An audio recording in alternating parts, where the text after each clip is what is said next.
Welcome to OTT junction super singer season 11 grand launch ஆரம்பிச்சிருச்சு. நம்ம எப்பொழுதுமே சாட்டர்டே எபிசோட சண்டே எபிசோட மண்டே தான் ரிவ்யூ பண்ணுவோம். ஏன்னா டெலிவிஷன் டெலிகாஸ்ட் ஆனதுக்கு அப்புறம் தான் பண்ணணும். நம்ம வந்து ஹாட்ஸ்டார்ல ஆன உடனே பண்ணக்கூடாது, அது வந்து எத்திக்ஸ் இல்லைங்கிறதுனால எப்பொழுதுமே அது பண்ணது கிடையாது. என்னை பொறுத்தவரை நான் வந்து இந்த 20 சீசனா ஃபுல்லாவே பார்த்துருக்கேன். எல்லா சீசனும் ரைட் ஃப்ரம் நிக்கில் மேத்யூ ஜெயிச்சதுலேருந்து பார்த்துருக்கேன். எல்லா சிங்கர்ஸையும் தெரியும். ஸோ இதில் இவங்க எப்படி ரொம்ப அழகாக அந்த நிகழ்ச்சியை ஏற்பாடு பண்ணியிருந்தாங்க. எப்படின்னா முதல்ல வந்து 20 சீசன், அதாவது 20 சீசன்னா சீனியர் 10 சீசன், ஜூனியர் 10 சீசன். இது வந்து 21வது சீசன், அதாவது சூப்பர் சிங்கர் 11. இதுக்கு முன்னாடி 10 சீசன்ல ஜெயிச்ச டைட்டில் வின்னர்ஸை கூப்பிட்டுருந்தாங்க வரிசையா. நிக்கில் மேத்யூவில் ஆரம்பிச்சு கடைசியா ஜெயிச்ச ஜான் ஜெரோம் வரைய வரிசையா எல்லாரையும் வர வச்சு அவங்களோட எக்ஸ்பீரியன்ஸ் எந்த அளவு இந்த இது ஹெல்ப் பண்ணிச்சு உங்களுக்கு அப்படிங்கிறத கேட்டுட்டு அப்படிதான் ஆரம்பிச்சாங்க நிகழ்ச்சி. அவங்கெல்லாம் சேர்ந்து ஒரு அருமையா இருந்தது அந்த ஒரு இன்ட்ரோடக்ஷனு. அதுக்கப்புறம் இவங்களெல்லாம் வர வச்சாங்க, ஜட்ஜஸ்லாம் வந்தாங்க.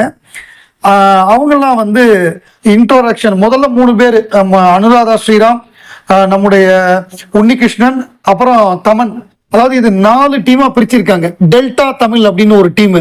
டெல்டா தமிழ் அதாவது டெல்டா ஏரியா அப்படின்னா தஞ்சாவூர், மாயவரம், கும்பகோணம், அந்த ஓல்டு தாஞ்சூர் டிஸ்ட்ரிக்ட், அதுதான் டெல்டா, காவேரி டெல்டான்னு சொல்றது. அந்த அணிக்கு தலைவராக மிஷ்கின் இருப்பாரு, அவர் தான் கேப்டன். கொங்கு தமிழ்னா கொங்கு ரீஜன்னா கோயம்புத்தூர், ஈரோடு, திருப்பூர், அந்த ரீஜன் ஃபுல்லா வந்து நம்ம அனுராதா ஸ்ரீராம் கேப்டனா இருப்பாங்க. அதுக்கப்புறம் சென்னை தமிழ், சென்னையை சுற்றி இருக்கக்கூடிய திருவள்ளூர், செங்கல்பட்டு, வேலூர், இந்த மாதிரி ரீஜன், அது ஃபுல்லா வந்து நம்முடைய தமன் மியூசிக் டைரக்டர் தமன் இருப்பாரு. அவர் ஏற்கனவே ஜூனியர் சீசனுக்கு ஜட்ஜா இருந்தவர் இதே விஜய் டிவில. அதுக்கப்புறம் 4வதா எங்கும் தமிழ் அப்படின்னு ஒரு டீம். அந்த டீம் எப்படின்னா அவங்க கேரளாலேருந்து வரலாம், ஆந்திராலேருந்து வரலாம், கர்நாடகாலேருந்து வரலாம், பாம்பேலேருந்து வரலாம், இல்லை வெளிநாடுகள்லேருந்து வரலாம். யாரா இருந்தாலும் அவங்க வந்து உன்னிகிருஷ்ணன் தான் அந்த டீமுக்கு கேப்டனா இருப்பாரு. அதுக்கப்புறம் இந்த நிகழ்ச்சியை வழக்கம் போல மாக்காப்பா அண்டு பிரியங்கா தான் தொகுத்து வழங்குவாங்க. இது எப்படி ஃபார்மேட்னா ஒரு ஜூனியர் ஒரு சீனியர் சிங்கரு, அதுக்கு முன்னாடி விஜய் டிவி ஸ்டார் ஏற்கனவே பாடினவங்க வந்து பாடுவாங்க. அதுலேருந்து ஒரு டீம் சூஸ் பண்ணணும். இந்த 4 டீம் சொன்னோம்ல, டெல்டா தமிழ், கொங்கு தமிழ், எங்கும் தமிழ், சென்னை தமிழ், இந்த 4 டீம்ல எந்த டீமுக்கு போவாங்க அப்படிங்கிற கார்டை வந்து அந்த ஸ்டார் வந்து அனௌன்ஸ் பண்ணுவாங்க. இவங்க என்னதான் இந்த லைட்டை ஆன் பண்ணாலும் பஸர் அடிச்சாலும் அது வந்து முடிவு அதுபடி நடக்காது. சேனல் ஏற்கனவே செலக்ட் பண்ணி வச்சிருப்பாங்க. அவங்கள யாரை எந்த டீமுக்கு போக சொல்றாங்களோ அப்படிதான் போகணும். ஸோ அப்படிதான் நடந்தது செலக்ஷனு. இது வந்து இன்ட்ரோடக்ஷன் ரவுண்ட் எடுத்தோடனே ரொம்ப நல்லா இருந்தது. 4 பேர் முதல் சனிக்கிழமை எபிசோடுல 4 பேர், ஆகஸ்ட் 2ஆம் தேதி சனிக்கிழமை எபிசோட்ல 4 பாடகர்களை அறிமுகப்படுத்தினாங்க. ரொம்ப நல்லா இருந்தது. குறிப்பா வந்து நம்முடைய மிஷ்கின் வந்து ரொம்ப ஜாலியா கொண்டு போறாரு.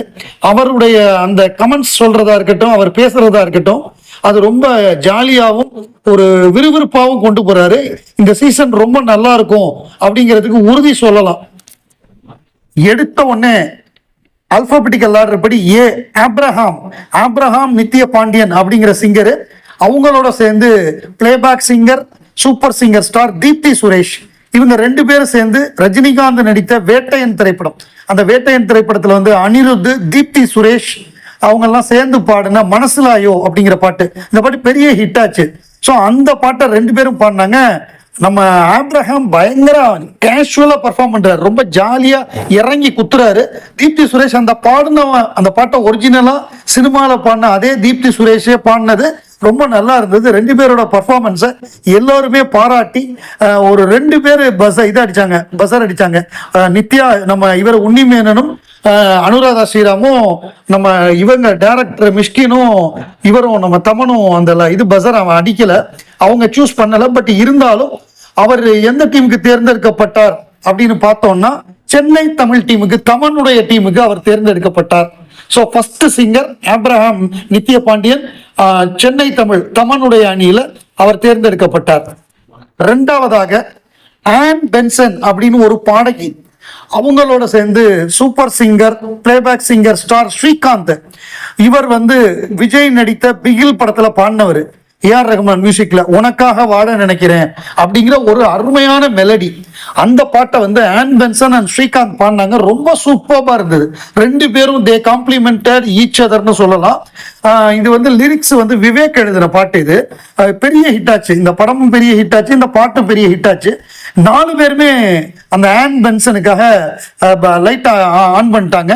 ஸோ இவங்க வந்து ஒட்டுமொத்தமா எல்லாராலும் ஏற்றுக்கொள்ளப்பட்ட ஒரு சிங்கரா இருந்தாங்க. எல்லாருமே பயங்கரமா பாராட்டினாங்க. அவங்களுடைய வாய்ஸா இருக்கட்டும், அவங்க சூஸ் பண்ண மெலடியா இருக்கட்டும், ஸ்ரீகாந்த் பண்ண விதமா இருக்கட்டும், ஒட்டுமொத்தமா எல்லாருமே பாராட்டி வந்த உடனே 4 பேர் உனக்கு பஜார் அடிச்சுட்டாங்கம்மா அப்படின்னு சொல்லி பாராட்டினாங்க. இவங்க யாருக்கு போவாங்க அப்படின்ன உடனே அதை வந்து அந்த ஸ்டார் ஸ்ரீகாந்த் அவர் அனௌன்ஸ் பண்ணாரு. எங்கும் தமிழ் அப்படிங்கிற அணி, அதாவது நம்முடைய உன்னிகிருஷ்ணன் டீமுக்கு ஆன் பென்சன் செலக்ட் செய்யப்பட்டார்கள். 3ஆவதா நம்ம வந்து இந்த ஸ்டாரை வந்து சூப்பர் சிங்கர் ஸ்டாரை நம்ம சூப்பர் சிங்கர் ஜூனியர்ல பார்த்திருப்போம், அதுக்கப்புறம் சீனியர்லையும் பார்த்தோம். 2லுமே வந்திருக்கக்கூடிய யாழினி அவங்க தான் ஸ்டாரா வந்திருந்தாங்க. அவங்களோட சேர்ந்து பாடுறதுக்கு நிக்கில் வந்திருந்தாரு. நிக்கில் வந்து பயங்கரமா பாடுறாரு, எஃபர்ட்லெஸ்ஸா பாடுறாரு, அசால்ட்டா பாடுறாருன்னு சொல்லுவோம்ல. கோடி அருவி கொட்டுதே ஒன்னால அப்படிங்கிற பாட்டு பயங்கரமா இருந்தது. ஷான் ரோல்டனோட மியூசிக். இதை வந்து பிரதீப் குமார் பாடியிருப்பாரு. பிரதீப் குமாரும் super singer star Nithyashree junior சீனியர்ல இருந்தாங்க. அவங்க வரலங்கிறதுனால யாழினி அந்த பாட்டை பாட வச்சிருக்காங்க. ஏன்னா ஒரிஜினல் சிங்கரை தான் பாட வைக்கிறாங்க. மற்ற பாட்டெல்லாம் நித்யஸ்ரீ நாட் அவைலபிள்னு நினைக்கிறேன், அதனால யாழினியை பாட வச்சாங்க. ஸோ இந்த பாட்டை வந்து நிக்கில் சூப்பரா பாடினாரு, பிரமாதமா பாடினாரு. இந்த பாடின 4 பேர்ல எனக்கு ரொம்ப பிடிச்சிருந்தது இவரோட வாய்ஸ். ரொம்ப எஃபர்ட்லெஸ்ஸா பல இடங்கள்ல வந்து நம்மளை வந்து ஆச்சரியப்பட வைக்கிற மாதிரி பாடினாரு. ஸோ இவரை வந்து எல்லாருமே பாராட்டினாங்க, 4 ஜட்ஜஸ்மே பாராட்டினாங்க. இவர் எந்த டீமுக்கு போனார் அப்படின்னா அனுராதா ஸ்ரீராம் மேடத்துடைய கொங்கு தமிழ் அணிக்கு இவர் வந்து செலக்ட் செய்யப்பட்டார். 4ஆவதாக சனிக்கிழமை எபிசோட்ல இறுதியாக வந்தவர். ஏன் சனிக்கிழமை எபிசோட்ல 4 சிங்கர் மட்டும் அப்படின்னா, அந்த 1 hour எபிசோடுல அதுல ஒரு 30 மினிட்ஸுக்கு மேல இன்ட்ரோடக்ஷனு, அந்த 20s நம்ம 10 டைட்டில் வின்னர்ஸ், இதுக்கு முன்னாடி 10 சீசன்ல ஜெயிச்ச டைட்டில் வின்னர்ஸ், அதுக்கப்புறம் ஜட்ஜஸ் இன்ட்ரோடக்ஷன், அந்த மாதிரி விஷயங்கள்லாம் ஒரு 1/2 hour போயிடுச்சு. அதுக்கப்புறம் பாக்கி உள்ள 1/2 hourல தான் இந்த 4 சிங்கர்ஸ் இது பண்ணாங்க. அதுவும் ரொம்ப நல்லா பண்ணாங்க, ரொம்ப நல்லா இருந்தது. கொஞ்சம் கூட போர் அடிக்கல, அந்த அளவு அழகா தொகுத்து வழங்கினாங்க. இதுல வந்து என்னன்னா நல்லா இருந்தது. இதுல வந்து நம்ம இவர் 6 அடிச்சிட்டாரு மிஷ்கின், அந்த பாடகர் சரணும் 6 அடிச்சிட்டாருன்னு சொல்லலாம். அவர் வந்து பிரியங்காங்கிறது இவங்களும் ஜூனியர் சிங்கரா இருந்து அப்புறம் சீனியர்ஸுக்கு வரல, ஜூனியர்லேயே இவங்க பயங்கர பாப்புலர் ஆனாங்க.